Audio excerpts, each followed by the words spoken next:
Hi there! Chapter 11. Chapter 11 is about management teams, agile and management teams. It's worth spending some time on because what you often see in transformation, there's a lot of attention going towards the development teams, the teams themselves. They get training in Scrum, they get agile coaches to help them out, they're being trained on the daily, they get support and retrospectives. And also the senior leadership, the board of directors, they can be guided too. Consultancy companies, helping them out with the transformation, with the progress. But the middle management is often in neglect. And that's hard because, when people say, well, the transformation is done, then it really starts. Then the middle management is involved. And often we neglect them. And I think the neglect of middle management is something we should really focus on much more and really help them out. Because in the transformation, to be honest, middle management often in trouble. Either way. Because they have the choice. They can stick to the old ways of working. They can comply to the existing KPIs and the way they're being judged.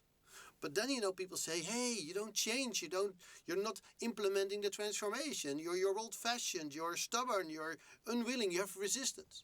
However, if they adopt a new way of working and they start to change and they're open to agile and they're working with their teams, in many cases at first, their KPIs go down.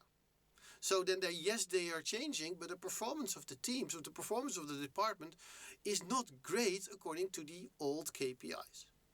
So in a transformation, adopting agile, it makes sense to also pay attention to middle management. Because to them the challenge is to make themselves obsolete.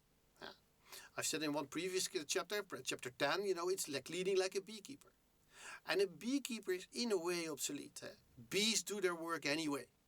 Sheep need their shepherd, but bees don't need their beekeeper. So the challenge is making sure that everything that you used to do regarding leading, decision making, operational issues, all that work goes to the teams. And you have to help them to understand how to do this. And it's hard because you will remain responsible and it may not feel right in the beginning. But still, if you're able to make yourself obsolete, the teams can do anything. So they have the ownership. And the good news, of course, is making yourself obsolete. That's a full-time job. It continues forever. The final thing is that when we talk about change, when we're talking about changing ways of working, most people hear that they have to work harder. They have to do more. That they have to do twice the work in half the time. However, for middle management, things change to such an extent that large parts of the work go to the teams, because that's where the ownership lies. And leadership is expected, the middle management is expected to help the teams to take over. So which means that also work will go away. And like in these transformations, in this adoption of Agile, I'd like to first focus on what goes away. So first, empty your agenda. Take out the stuff that will be done by the teams, so that you help the teams to do, because then you can guide them. But first, before you start adding work, you have to delete work. Well, in chapter 11, we have a list of the stuff you can delete and also a stuff which comes in place. Want more of the details? Check out the book.